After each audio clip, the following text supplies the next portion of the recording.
Snow had a way of hiding the truth.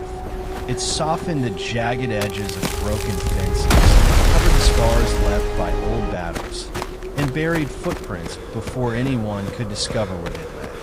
But on that bitter winter evening, the storm wasn't hiding the truth. It was bringing it to Amelia. The wind screamed through the frost pine forest, bending ancient pine trees until they'd grown beneath the weight of ice. Thick flakes swirled across the narrow path, reducing the world to a blur of white and I will gray. save you! Most people had already barricaded themselves inside their homes. No traveler in their right mind could still get outside. Yet Amelia Ashwood pulled her worn wool cloak tighter around her shoulders and continued walking. A wicker basket filled with dried herbs hung from one arm. Around her neck rested a small silver pendant, her mother's last gift before illness had taken her years ago. Every week, she made this journey through the forest to gather rare winter plants for a tiny village clinic. People often asked why she risked her life in storms like this. Her answer never changed. Someone's tomorrow may depend on what I gather today. Kindness had never made her rich, but it had given her purpose. She paused beside a frozen stream and knelt to collect the last cluster of blue frost lilies growing beneath the snow. Just as she reached for them, a distant howl split the air. Not one wolf, several, much closer than before. Amelia slowly stood. The forest had fallen unnaturally quiet. Even the wind seemed to be listening. Another sound followed. Not a howl this time. A horse, running. Fast, too fast. Hooves pounded against the frozen earth before suddenly stopping. Then came a heavy crash. Silence. Amelia stared into the curtain of snow. "Hello," she called cautiously. No answer. She knew she should leave. Every lesson her father had taught her echoed in her mind. Never chase danger into the woods, especially after sunset. She took one step toward home, then another. She stopped. Somewhere ahead, someone groaned in pain. Her eyes closed briefly. "Oh, Amelia," she whispered to herself with a tired smile. "You were never going to walk away." She hurried toward the sound. Branches whipped against her face as she pushed deeper into the forest. The snow became thicker, the trees denser. Finally, she found the horse. The magnificent black stallion lay tangled beneath the fallen trunk of a pine tree, its sides heaving with exhaustion. Its saddle bore no crest, no insignia, no clue to its rider's identity. "Easy," Amelia murmured, stroking the frightened animal's neck. The horse whinnied softly, as if understanding. Then she saw him. Several feet away, half buried beneath the snow, lay a man. His dark cloak was torn. Blood stained the white ground beneath him. One gloved hand still gripped the broken hilt of a sword. His breathing was shallow. His face was partly hidden beneath frost-covered hair. Amelia rushed to his side and checked for a pulse. Strong, but fading. She carefully opened his cloak to examine the wound. Her breath caught. Across his shoulders stretched 3 deep claw marks unlike anything she'd ever seen. Not made by steel. Not made by any ordinary wolf. Something else. Something larger. Older. She pressed clean linen against the wound to slow the bleeding. The unconscious stranger suddenly grabbed her wrist. His grip was astonishingly strong. Even injured, he could have crushed bone without effort. His eyes opened for the briefest moment. They weren't blue. They weren't gray. They shimmered like molten silver beneath the falling snow. For a heartbeat, the forest itself seemed to hold its breath. Then his eyes closed again. His hand loosened. Amelia remained frozen. She had heard stories as a child. Legends whispered beside winter fires. Stories of silver-eyed Lycans who ruled kingdoms hidden beyond the northern mountains. Fairy tales, or so she had always believed. Another howl echoed through the trees. This time it was much closer. The horse lifted its head and stamped nervously. Whoever had attacked this stranger might still be hunting him. Amelia looked at the unconscious man, then toward the safety of her village, then back again. The sensible choice was obvious. Walk away. Find help. Protect herself. Instead, she tore a long strip from her own cloak and secured his wound. "You're coming home with me," she said softly. "I don't know who you are, but no one dies alone in this forest."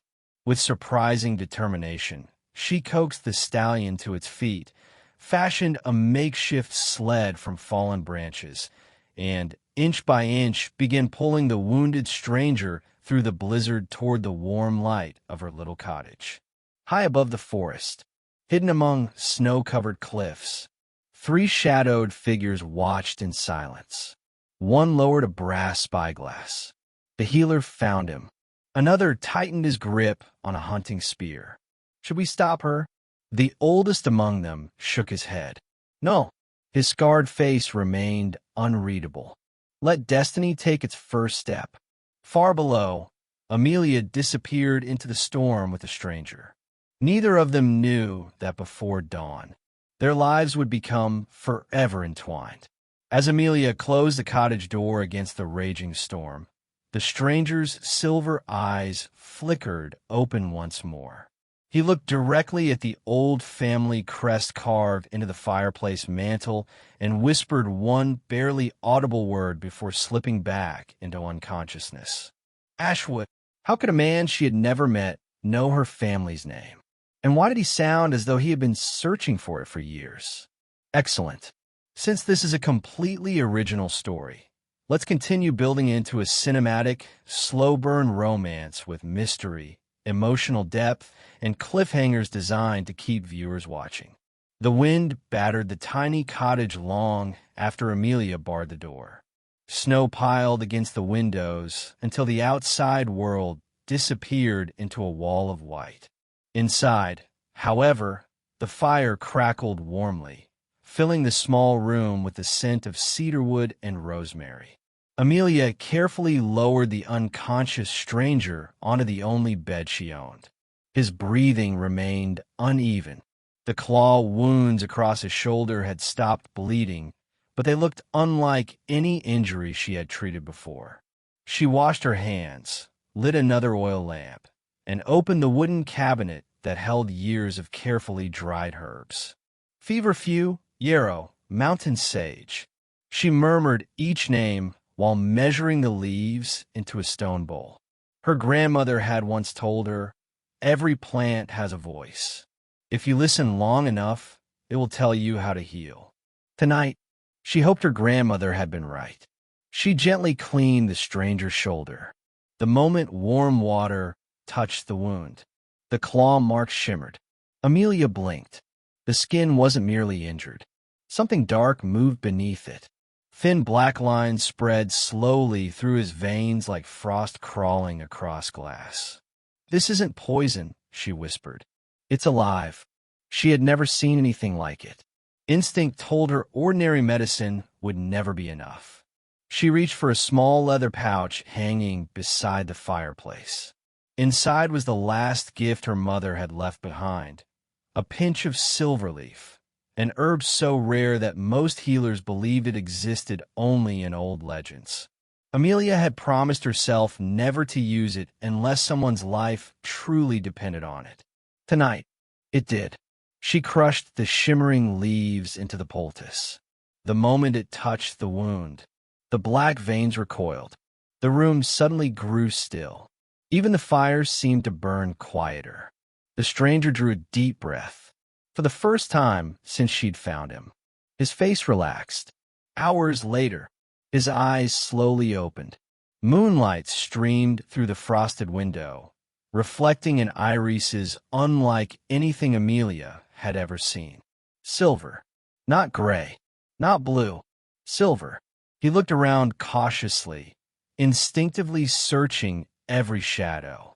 Only after convincing himself there was no immediate danger did his gaze settle on Amelia. "You stayed." His voice was rough, weakened by pain. She smiled gently. "I couldn't leave you to freeze." He studied her for several silent moments. Most people looked at him with fear. She looked at him with concern. It was unfamiliar. You should have. Perhaps. She handed him a cup of warm herbal tea. But then I'd spend the rest of my life wondering if I had abandoned someone who needed help. He accepted the cup carefully. You don't even know my name? No. And yet you trusted me. I trusted the choice I wanted to live with. For the first time in many months, the stranger almost smiled. My name is Ronan. Not a lie, just not the whole truth. Morning arrived quietly. The storm had finally passed. Sunlight poured across the snow-covered valley like liquid gold. Amelia stood outside feeding chickens while Ronan watched from the doorway. Everything about this place felt peaceful. Children laughed somewhere beyond the trees. Smoke curled lazily from neighboring cottages. No guards, no court politics, no endless council meetings. Only ordinary life. When was the last time you rested? Amelia asked without turning around. Ronan hesitated. I don't remember. She nodded as if she understood. Sometimes people carry burdens so long they forget what it feels like to put them down. He looked at her with quiet curiosity. And what burden do you carry? She laughed softly. Oh, mine isn't nearly as important. Pain doesn't become smaller simply because someone else's seems larger. Her smile faded. No one had ever said that to her before. Not even herself. Just as the silence became comfortable, hoofbeats echoed from the road. Fast. Several riders. Ronan's expression changed instantly. Every relaxed muscle tightened. His eyes scanned the tree line. Inside, he said quietly. Amelia frowned. What is it? Please. Something in his voice made her obey without another question. The riders stopped outside the cottage. 3 men dressed in dark travel cloaks dismounted. Their horses wore no insignia. One stepped forward and knocked. Amelia opened the door only slightly. Can I help you? We're searching for an injured traveler. His smile never reached his eyes. He may have passed this way. Amelia shook her head. I've seen no one. The man's gaze drifted past her shoulder, toward the faint blood stain still visible on the wooden floor. His smile widened. May we come inside? Before Amelia could answer, a calm voice spoke from behind her. She's already told you. Ronan stepped into view. The strangers froze. One whispered under his breath. It really is him. The leader slowly removed his hood. A long scar crossed his left cheek. We've searched 3 kingdoms for you. Ronan's expression remained unreadable. I was hoping you'd give up. The scarred man laughed. You know we can't. For one heartbeat.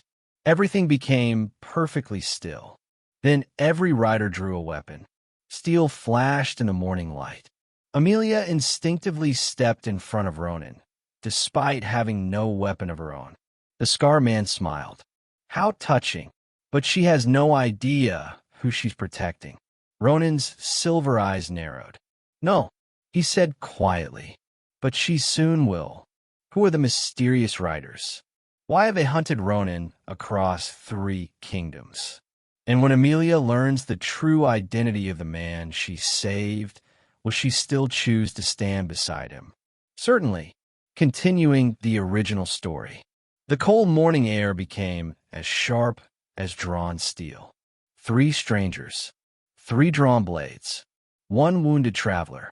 Amelia's heart pounded so hard she could hear it over the wind. She had never stood between armed men before. Yet somehow, her feet refused to move. The scar-faced leader tilted his head, almost amused. You truly have no idea who he is. Amelia didn't answer. Instead, she tightened her grip on the old iron fireplace poker she'd grabbed from beside the hearth. It wasn't much of a weapon, but it was all she had. The stranger she knew only as Ronan slowly stepped beside her. Despite his injuries, his posture remained calm, almost regal. Leave, he said quietly. The leader laughed. Leave? You disappeared for 18 days. The High Council believes you're dead. The nobles are already fighting over your throne. Ronan's expression never changed. Then let them. The three men exchanged confused glances. That wasn't the answer they'd expected. The scar-faced man slowly lowered his sword. My king, I swore to your father that I'd protect you until my last breath. I cannot return without you. Amelia blinked. My king? She slowly turned toward Ronan. He closed his eyes briefly. The secret he had hoped to delay had finally found him. When he opened them again, there was no use pretending. My full name, he said softly, is Ronan Blackthorne, the Lycan King. Silence. The words settled heavily inside the tiny cottage. Amelia stared. She searched his face for some sign of deception. Instead, everything suddenly made sense. The extraordinary horse, the silver eyes, the strange wound, the discipline, the quiet authority. She hadn't rescued an ordinary traveler. She had rescued the ruler of the largest kingdom in the north. Every story Amelia had ever heard painted the Lycan King as ruthless, a warrior raised for battle, a ruler feared across kingdoms. Yet this man had thanked her for tea, fed her chickens while she prepared breakfast, and apologized for muddying her floor. The legends and the man standing before her simply didn't match. Ronan noticed the uncertainty in her eyes. You should know the truth.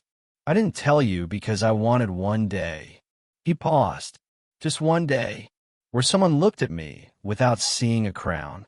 Those words struck Amelia more deeply than any royal title could. For the first time, she realized how lonely a throne could be. The reunion didn't last. One of the riders suddenly stiffened. He looked toward the forest. They're here. The scar-faced commander frowned.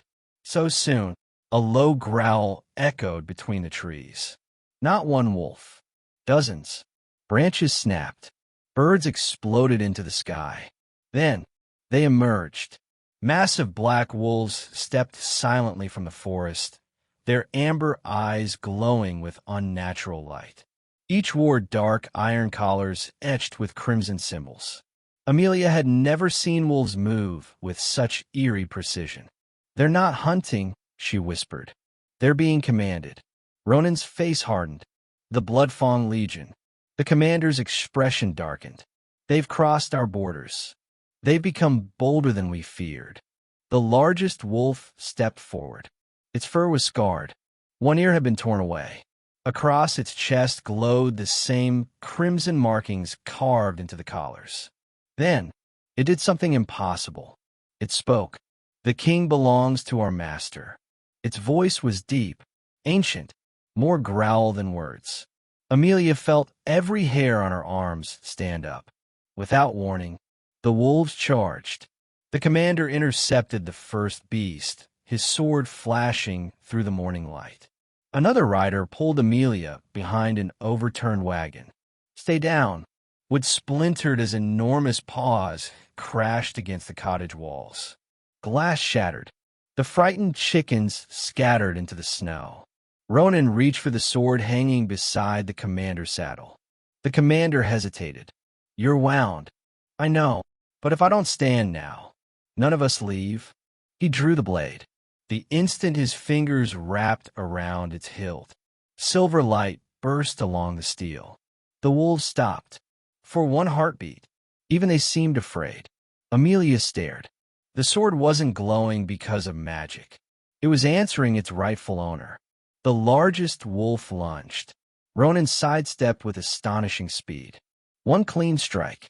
The beast slid across the snow before dissolving into black ash. Not blood. Ash. Amelia gasped. What are they? They're no longer wolves. The commander answered while blocking another attack. They surrendered their souls long ago. More emerged from the trees. 10, 20, 30. Far too many. The commander looked toward Ronan. We can't win this. Ronan nodded once. I know. He glanced toward Amelia. Then toward the mountains. There is only one place they'll never follow. Amelia frowned. Where? Ronan looked at the towering white peaks rising beyond the forest. The moon's sanctuary. The commander's eyes widened. My king, no one has entered there for 200 years. Ronan's voice remained steady.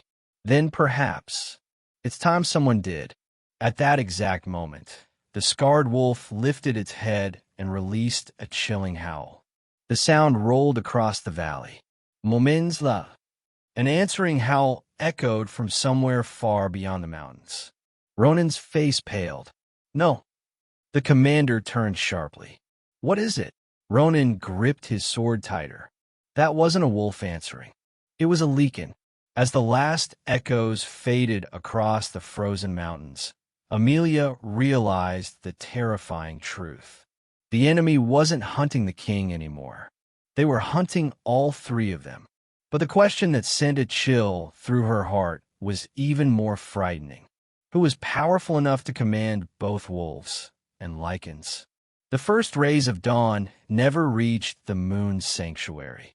Towering silver pines formed a living canopy, their frost-covered branches weaving together like the ceiling of an ancient cathedral.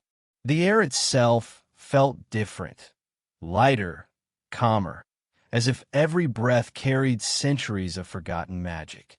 For hours, Amelia, Ronan, Commander Garrick, and the two surviving royal guards had climbed the narrow mountain trail. No one spoke. Behind them, somewhere beyond the forest, the Bloodfawn Legion continued its relentless hunt. Ahead, only silence waited, until Rowan— No, Amelia stopped herself.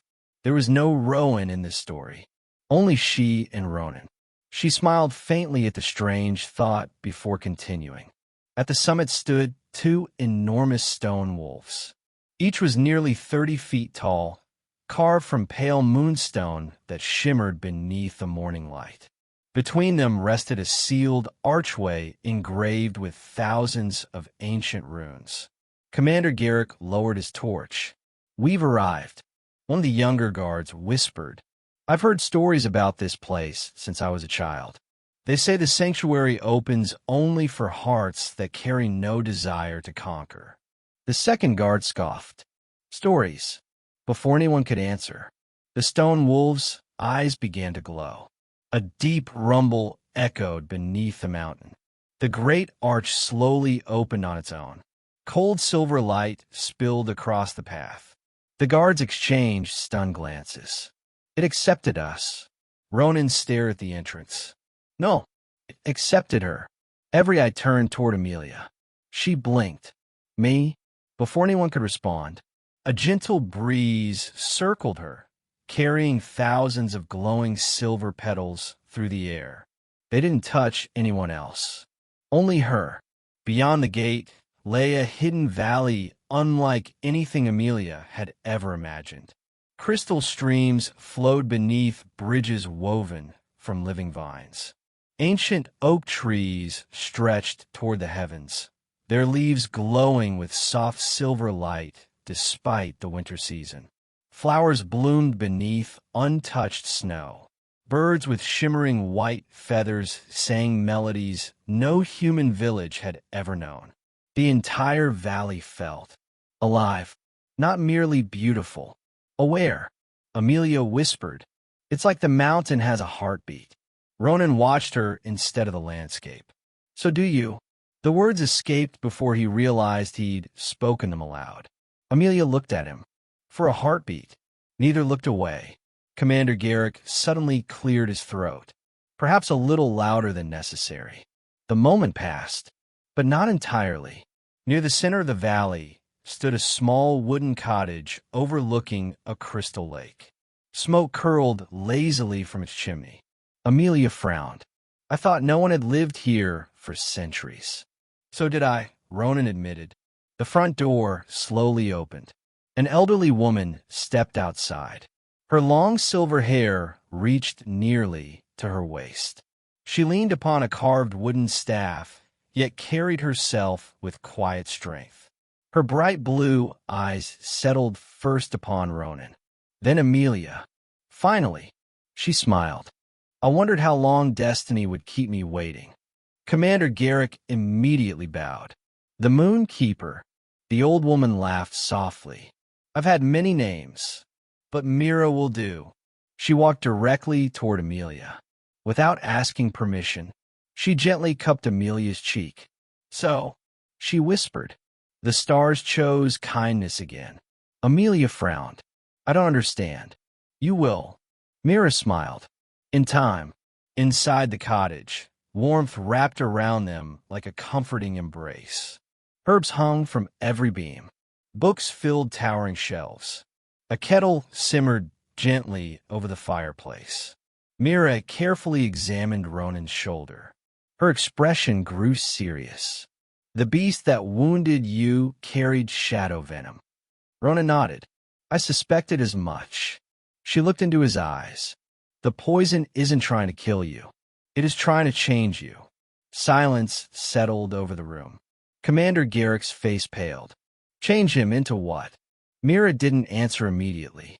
Instead, she reached for an ancient leather-bound book resting upon the table. She opened it to an illustration of a wolf whose fur was half silver, half black. Beneath it were words faded with age. When a king embraces hatred instead of hope, the shadow claims not only his throne, but his soul. Amelia felt a chill. She looked toward Ronan. He wasn't afraid. He was disappointed. As I feared, Mira looked at Amelia. There is only one cure. What is it? The old woman smiled knowingly. A heart powerful enough to remind him who he truly is. That evening, Amelia walked alone beside the lake. The water reflected thousands of stars. Behind her came slow footsteps. She didn't need to turn around. I thought kings preferred castles. Ronan chuckled softly. I've discovered I prefer places where no one bows. She smiled. And where people make you gather firewood. I wasn't very good at it. No, you nearly chopped your boot instead. For the first time since they'd met, they laughed together. Not because danger had disappeared, but because, for a brief moment, they had forgotten it existed. The laughter faded into comfortable silence. Snowflakes drifted gently between them. Ronan looked across the frozen lake. My father used to tell me that every king rules 2 kingdoms. Amelia tilted her head. I've only heard of one.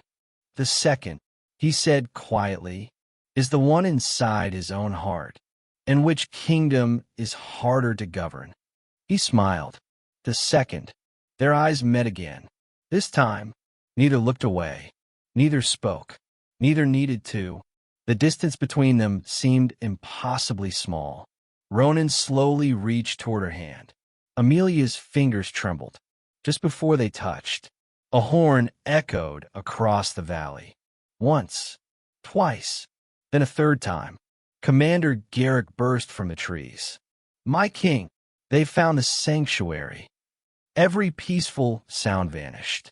High upon the surrounding cliffs, dozens of dark figures appeared against the moonlit sky. At their center stood a lone rider cloaked entirely in crimson. Even from that distance, his voice carried through the valley. Ronan Blackthorne, you've hidden long enough. The stranger slowly removed his hood. Commander Garrick gasped. It can't be. Ronan's face turned pale. No, I buried him myself.